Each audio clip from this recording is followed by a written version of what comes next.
Kasalanan po ba makipagtalik na pareho kayong hindi kasal? Buksan natin para maliwanag. 2 Corinthians chapter 6. Tayo natin.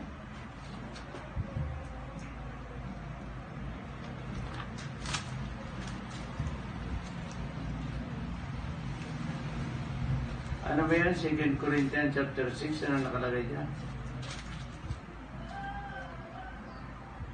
Pakikipagkaibigan. 2 Corinthians chapter 6 verse 14 to 18. Yan, maganda.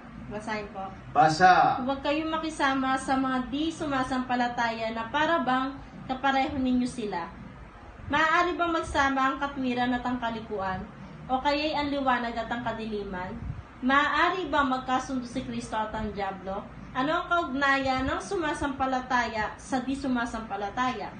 O di kaya'y ng templo ng Diyos sa Diyos-Diyosan? Hindi ba't ang templo ng Diyos na buhay?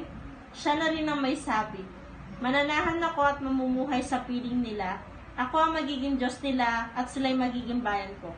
Kaya't lumayo kayo sa kanila, humiwalay kayo sa kanila, sabi ng Panginoon. Iwasan ninyo ang anumang marumi at tatanggapin ko kayo. Ako ang magiging ama ninyo at kayo magiging mga anak ko, sabi ng Panginoong makapangyarihan sa lahat. Ay, maliwanag po na sinabi ng Biblia. Pwede bang magkasundo ang mananampalataya at hindi?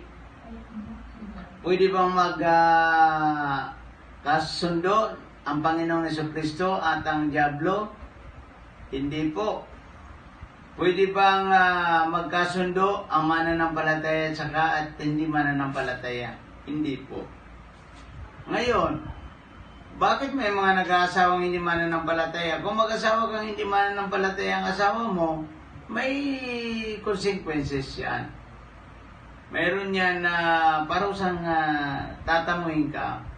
Pero, kung nandiyan ka na, dalhin mo siya sa Panginoon, ipanalangin mo, isama mo sa church, siraan mo ng salita ng Diyos, sikapin mo na mapunuan yung pagkukulang mo sa Panginoon para maging Kristiyano rin siya, makakilala siya sa Panginoon.